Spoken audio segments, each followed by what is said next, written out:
Hindi nga ho pala muna mga sidling ang i-deliver natin ho sa araw na ito. At ang biyahe ho natin ngayon, tara, San Francisco. Pero bago yon, yo guys, what's up? It's me, Mimi. Tamad, pero tinatrabaho ang buhay. Kaya tara ho, samahin naman ninyo ako, At ayan na nga ho, dito na natin simulan ang ating kwento sa araw na ito. Bale bandang 8 AM na ho ng umaga nang umalis kami at ang kasama ko ho din ay si Utoy Albain. At ang ruta nga ho natin ngayon ay San Francisco, Quezon o kilala din ho na Aurora dito sa amin. Kaya from Katanawan, Quezon ho ay nag-travel ho kami. Nagbiyahe kami nang inabot ho ng 2 oras bago ho namin narating yung aming pupuntahan sa bayan ng San Francisco. Dahil ho yun ay lampas pa ho sa mismong bayan kaya medyo malayo-layo at kami ho talaga ay medyo tagal-tagalan. At ayan, habang nagabiyahe nga ho kami, pag-usapan natin kung ano yung i-deliver baga natin ngayon at bakit hindi naman sidling. Bale, ang Department of Agriculture ng LGU San Francisco, Quezon ay kumontak ho sa ating tanggapan. Kumontak sa tanggapan pala. Hindi ho, kumontak ho talaga ay kay Ate Lorna para ho maghanap ng carbon lodi. Carbon lodi. RCH ho.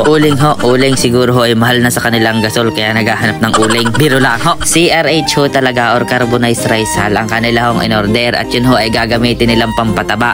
Kaya kung kayo ho ay payat ay nako, uling lang pala ang sagot. Pero sa lupa ho, yun ha, baka makain ho ninyo ang uling ay talagang marindi. Pero dito ho ay papasok muna tayo sa arko ng aking bayang Kinagisnan. At bago nga ho tayo pagpatuloy ay dumaan muna kami din sa kainan at talaga namang malayo-layo pa ang babiyahin ay wala pan laman ng tiyan. At dito naman ho ay parang yung ulam ay kursunada mo pare At di ayun na nga ho, kumain lang kami ng isang mabilisan at pagkatapos ay di balik sa biyahe. At di ayun, pasok ho muna tayo sa welcome ng San Francisco tapos ay di balik tayo sa kwento. Ayun na nga ho, gagawa daw ho sila ng mga organic fertilizer para ho sa palay na hindi ho daw nila gagamitan ng mga synthetic at chemical, sabi ho nila. Bale yun ho ay project siguro ng LGU nila na hindi natin nalalaman pero dahil ho tayo ay may pagkachismoso ay di ating nalaman din naman. Nakakatuwalaan din ho baga dahil na parang ang taas ng support nila sa mga local farmers nila na dapat naman talagang ganun. Talagang yung mga farmers association ho dito, mga samahan talaga nila ay binibigyan talaga nila ng oras, atensyon at saka pundo. Yun ang maganda talaga. At kaya na nga ho talagang din nakakatuwa din laan talaga din At ayan na nga ho, makalipas ho siguro yung mga 1 oras at kalahati mahigit na biyahe ay nakarating na ho kami sa bayan. At dumaan ho pala muna ako din sa munisipyo para ho itanong kung naandito yung tao nakausap.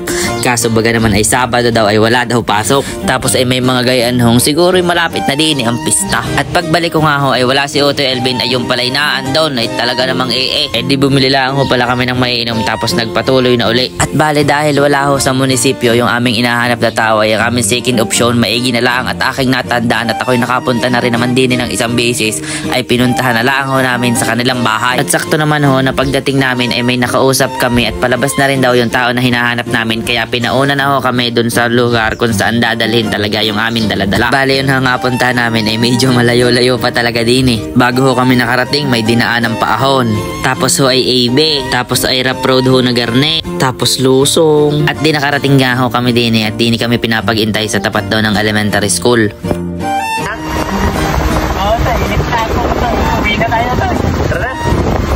Tapos si Utoy Albain daw ho din ay reklamo at inip na. Pero hindi na rin naman ho natagalan ay nadyan na din naman. At di nila ho kami pinapunta sa may una-unahan. Bali yan ho pala sila yung may order ng CRH na dala natin. Tapos ay nandito pa ho yung mga iba nilang gagamitin para sa paghahalo ng fertilizer. Bali hindi pa ho pala talaga dito ibababa yung mga CRH na dala natin. At para hindi na rin ho pala sila maghakot ng iba nilang gagamitin kaya ay kinarga na rin nila dun sa truck para isang hakotan na lang. At malapit na lang din naman dito yung pagdadalhan. At tapos aring isang ari naman tapos na ang butuhan parang kandidatong nangangampanya pa. At didini nga ho ay dinala na talaga dun sa area kung saan talaga ibababa yung mga daladala. Bale nilinisan lang ho pala nila diyan yung area kung saan ibababa yung mga daladala. Tapos si Utoy Albain din tuwan-tuwa at nakakita pa ng mga bayo ko.